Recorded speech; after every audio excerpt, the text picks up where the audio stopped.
Впевнений, що десь в ліс лізуть. Бачите, скільки гвоздей там? Зараз все заб'ємо. Что все потеряно.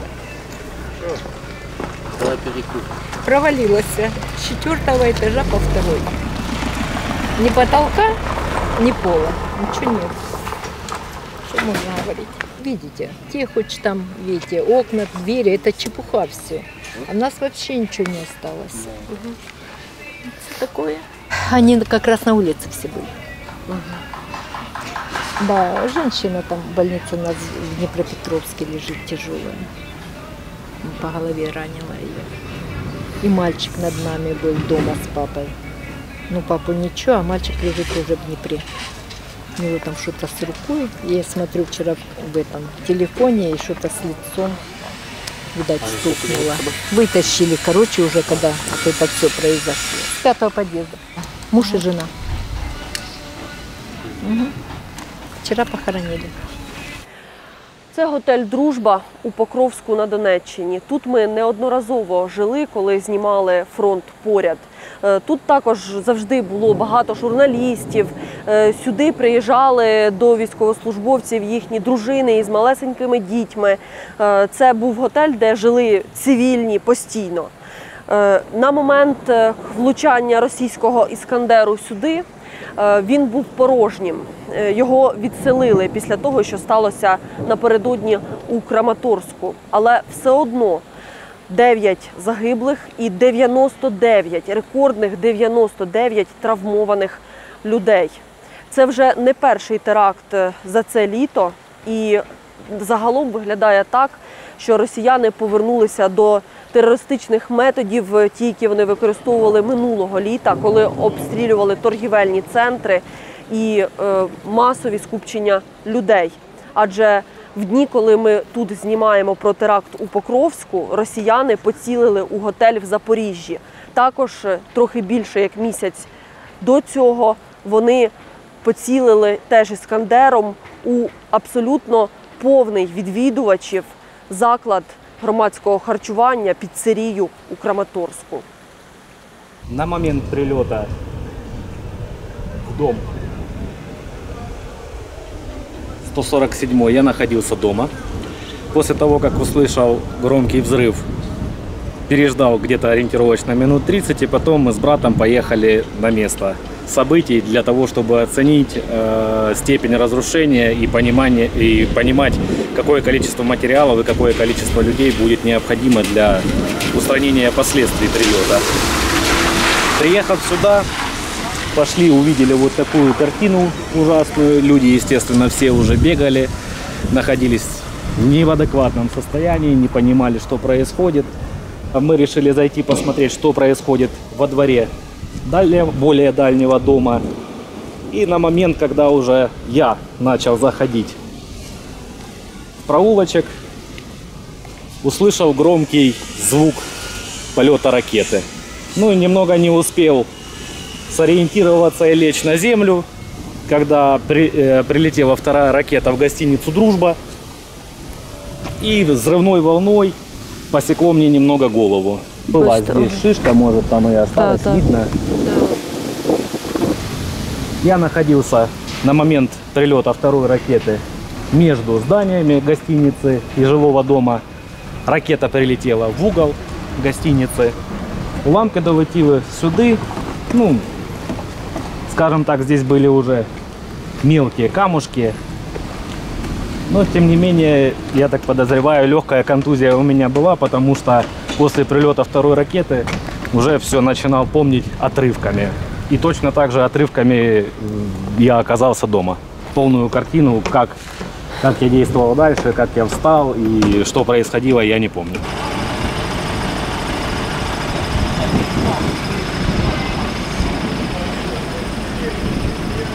На час отримання інформації я знаходився ще на робочому місці разом з керівником, заступником начальника головного управління з реагування на надзвичайні ситуації Амельченко Андрієм Івановичем, який загинув на місці події. Коли ми отримали інформацію, витримали деякий час щодо безпечного прибуття особового складу.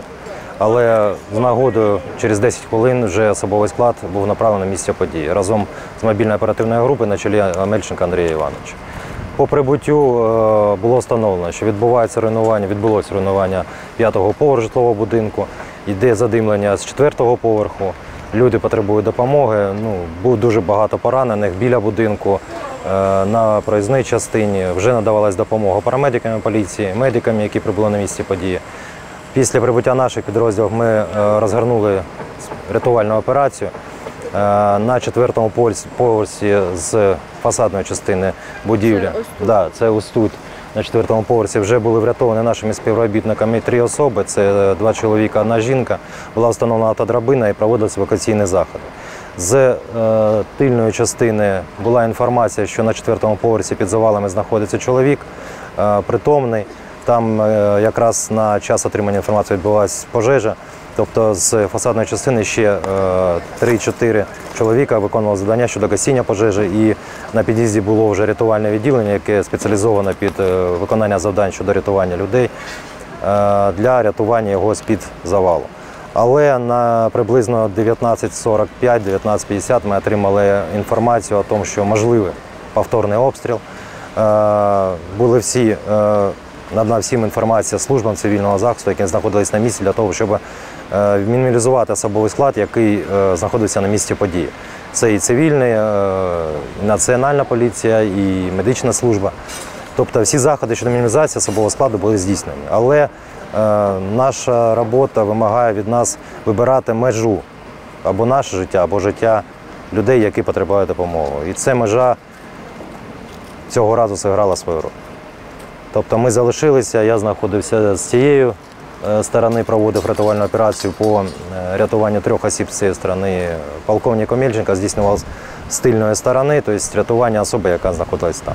І після 2-го прильоту вже по готелю «Дружба», він знаходився більш в епіцентрі цього взриву і отримав травми несумісне з життям. Він знаходився на перехресті, на в'їзній частині до будівлі житлового будинку, він знаходився якраз на перехресті цієї дороги. Найбільший епіцентр удару був, і постраждалих кількість була там.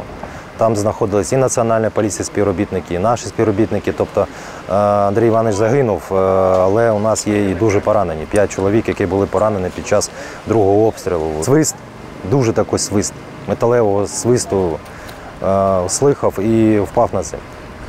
Після цього хлопок, удар і вже пиль, скління, камені, все було вокруг. Полный Армагеддон. Вот это все с окон. Вот это 4-й и 3-й этаж, которые мені ще видно було. Огонь, вспышка була громадна сюди і стовп огня в небо. Все, що я успів побачити. А потім сплошна пиль, жара. Дишати нечим. Вторий прильот я бачив лично. Бачив ракету, крикнув громко: «Воздух, ложись!».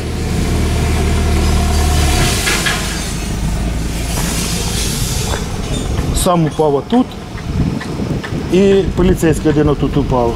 Я почув, що хтось кричить: «Я ранений, помогите!». Я в пилі, видимость почти нульова, підійшов, поліцейський лежить з оторваною рукою.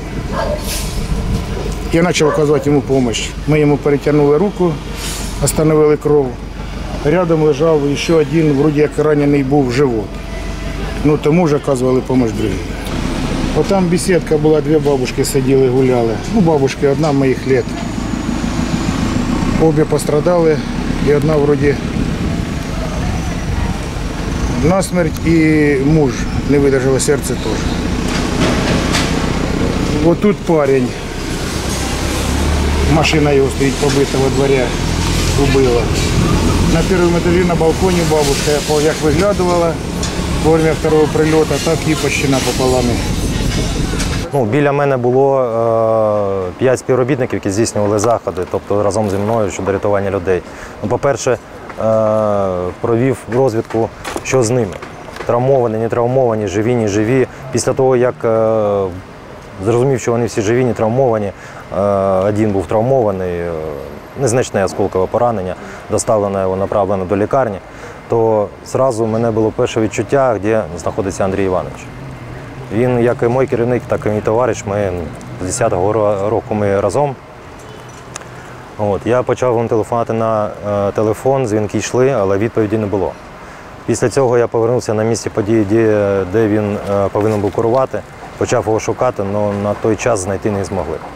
Був під грудою каменю, розкопали, дістали. Чи перший раз було таке, що ДСНС здійснюють рятувальну операцію і відбувається повторний прильот?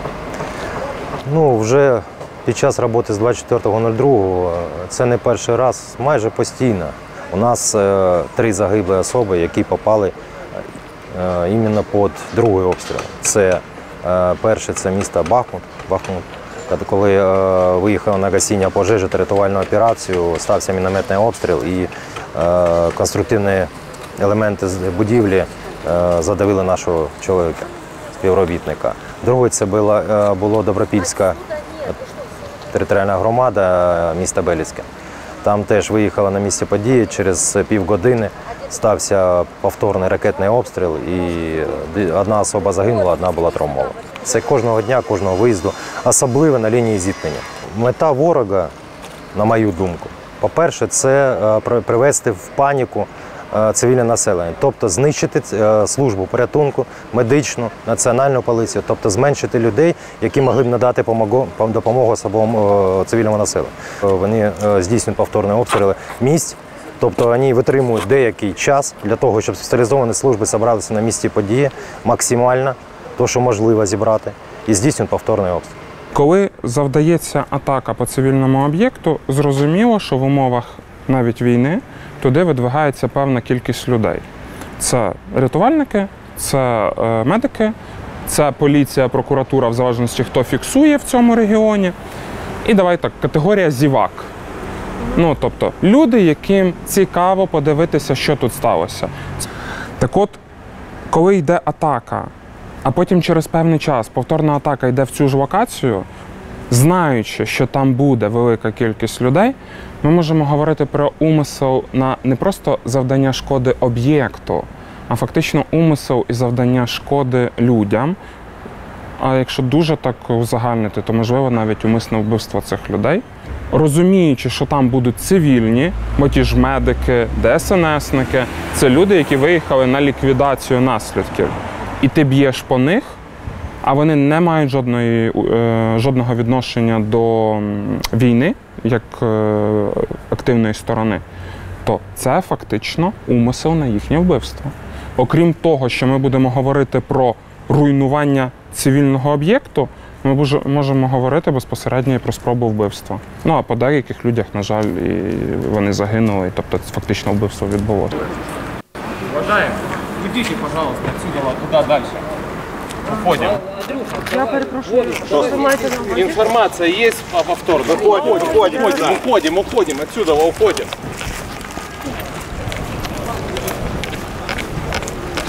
Ні хрена собі. Взагалі повітря не знімає. Знімаємо ліквідацію наслідків після 2 прильотів по готелю в Покровську. І тут приходить інформація, що ймовірний повторний удар. Всіх попросили покинути площу. Звільняють люди площу центральну. Є інформація про повторний удар сюди знову, через декілька днів після теракту.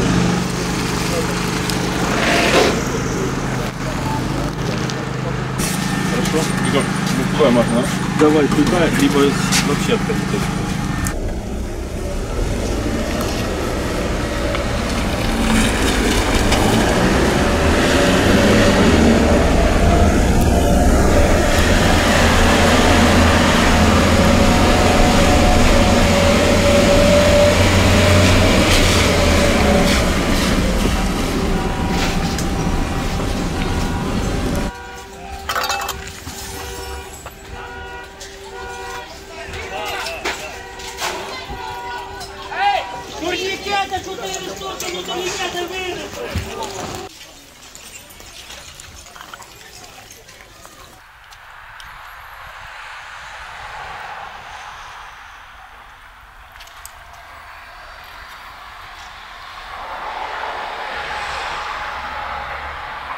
Приблизно на цьому місці був наш стіл, і під час прильоту ракети ми саме тут знаходились.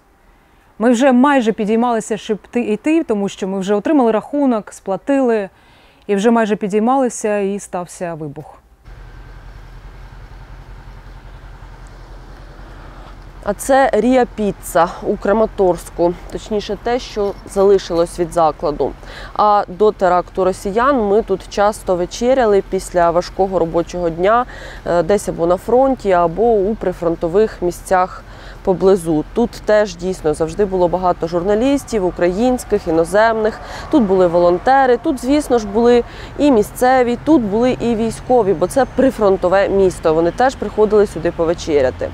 Але в результаті цього теракту загинули саме цивільні люди. Загинули 7 працівників закладу, а також відвідувачі.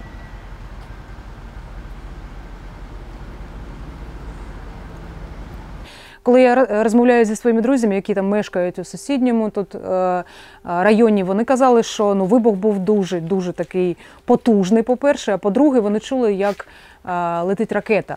Ми всього цього не чули. Щось таке глухе було, так пух, і вже потім дійсно вікна, які почали сипатись. 3 частини. Літня частина, потім така посередині, і це вже вхід в самий ресторан, нічого не залишилось. Хоча ми тут купу разів були. Тобто приблизно від нашого столика до місця, де ви бачите, плити немає, ось саме там був удар. По-перше, шок. По-друге, дійсно, всі кричать. Ми чули жінку з дитиною, яка потім потрапила до лікарні. Впали ми на підлогу, потім піднялися, і почали дійсно шукати, яким шляхом нам вийти. Я бачила, що хлопці, які були зі мною, вони побігли допомагати, мій водій побіг, тому що дитина була маленька. А я, як журналіст, я розуміла, що мені треба вмикати камеру і працювати. Тому я повернулася за наш стіл, забрала свій телефон, забрала рюкзак, забрала GoPro, яка була там, щойно подарована волонтерами. І вже від двері без скла, куди саме ми вже виходили, я вже почала знімати. Щоб люди мали розуміння, як все відбувається тут.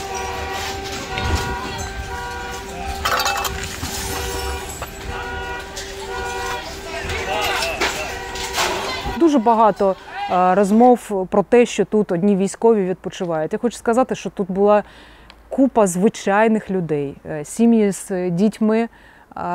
Це улюблене містечко для волонтерів, це улюблене містечко для журналістів. До речі, це теж готель. Ви бачите, що від нього залишилося після 2 рази сюди були прильоти. 3, вибачаюсь. Там немає більше. Автомобіль зйомочної групи Freedom після удару по Краматорську. Бачила постраждалих. Бачила, як люди намагаються вибратися звідси, бачила, ось тут було полум'я, тобто, весь цей жах. Мій водій, до речі, побіг, в нього кров, тут поранення невеличке, але він це не розумів, не відчував, він побіг рятувати людей, тому що от саме від цієї частини, ось тут з підвалу, він чув голоси людей. Потім там з'ясувалося, що тут були працівники закладу. Я чув тільки крики та й все. Спочатку я навіть не зрозумів, де я. Потім я якось рукою розкопав під себе та побачив плитку. Я зрозумів плюс-мінус, де я знаходжусь. Потім я дізнався, що поряд мене були адміністратор, також офіціанти. Адміністратор загинув, а офіціанти трішки постраждали. Так. Як тільки мене почали доставати, якось з'явився зв'язок, мені почали всі дзвонити. Я зрозумів, що краще взяти і сказати «все гаразд, я потім передзвоню». Як тільки мене дістали, я почав бігти назад, тому що я розумів, що там знаходяться наші сушисти, салатники, піцейоли. Але мене за руку схватив медик. Я сказав боляче, вирвався, почав бігти, але завали І дуже невдало побіг. Мене парамедик якось як заламав і почав швидку. І все. Я бачив тільки на диванах, тому що вони були білі, я бачив тільки на диванах кров, все розбите, все розвалено. Артур, який був адміністратором, хлопчик, якого я дуже добре знала, він така патріотична людина була. Він від початку повномасштабного вторгнення дуже багато допомагав, приходив в міськраду і тут зустрічав всіх гостей. І напередодні, буквально за 2 дні, він каже: «Ай, Альона, дай сфотографуюсь, ти ж отримала нагороду президента, я так хочу, щоб була ця фото». І в цей день ми за 10 секунд я бачила, як він бігав поблизу цієї барної стойки. І вже ввечері тут ми стоїмо і кажуть, та щось він втратив свідомість, щось і вже наступного дня вранці мені вже говорять, що його не стало. Це дуже важко. Були у нас військові, бо Краматорськ – це прифронтове місто, вони є скрізь, але щоб якісь совіщання були, такого не було. Свої дні народження відмічали, просто відпочивали, коли в них були вихідні дні. Так що це влучання, це акт спрямованого тероризму, я так вважаю, тому що скільки загиблих, а скільки ще травмованих людей цивільних було. Навіть дитина 8-місячна. Про що казати? Удари по таких об'єктах, вони є порушенням апріорі, тому що кількість цивільних, яких загинуло, та шкода, яка нанесена, це вже надмірність потенційна. Звісно, суд буде говорити про це, той, який буде розбирати цей випадок. На мою суб'єктивну точку зору, це є прямим порушенням. Це є прямим порушенням правил і звичаїв ведення війни, тому що використання такого типу зброї по населеному пункту, такому як Краматорськ, вже є прямим порушенням. Якщо там не було постійного місця дислокування військовослужбовців, які були здорові, могли виконувати бойові завдання, це буде злочином. Із наявних зараз даних можна говорити, що це є ймовірним воєнним злочином, а вже безпосередньо суд, тільки той, який буде розглядати цю справу, остаточно скаже своє рішення. Якщо ми говоримо в загальній рамці, всі дії росіян, які є на сьогоднішній день, є складовою злочину агресії. Більшість загиблих людей – це наші співробітники. Ось Артур керуючий, офіціанти Роман, Зоряна, кухарі Катерина, Микита, Валерія. Дивіться, коли ми другий раз вирішили відкривати піцерію, це вже було після повномасштабного вторгнення, ми евакуювалися в Київ, а потім у вересні 2022-го я повернувся і ми вирішили відновити роботу. Дуже печально було в Краматорську в ці часи, і співробітників зовсім не було. Тобто ці всі люди, вони навіть не навчались ні на кухарів, ні на офіціантів, за виключенням Микити. Я їх особисто вчив, тому і знав їх дуже добре, тому для мене це як дитину втратити, тому що дуже важко. Дуже. З тяжко поранених зараз ще 4 людини, у 2, у Ольги і у Вікторії перелам хребта, у одної компресіонний, у другої осколковий. І ще у офіціанта, у Ірини перелом тазу, і у кухаря, у Наталі з ногою проблеми, рвана рана страшна. Тобто багато наших працівників, а тих, які легко постраждали, ще можна 10 чоловік набрати. Ми ж оплатили всім лікування за свій власний кошт. Допомагаємо отримати ще якісь виплати, які від міста. Ця будівля зараз під снос, вона не підлягає відновленню. То може після війни, коли це все відбудують, я думаю, це буде найкращий варіант, бо тут такому вигляді залишати це не можна. Це буде неповага до померлих. Ну, по-хорошому тут зробити якийсь меморіал. Люди, які загинули і постраждали, хто вони були для вас? Дуже близькі друзі. Всі друг друга підтримували, допомагали один одному завжди.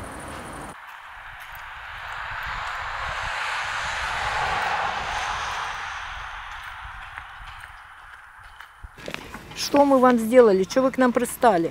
Мы что, ваши земли заняли? Вы наши заняли земли. Хочу сказати, що разом нас багато, нас не подолати і буде було.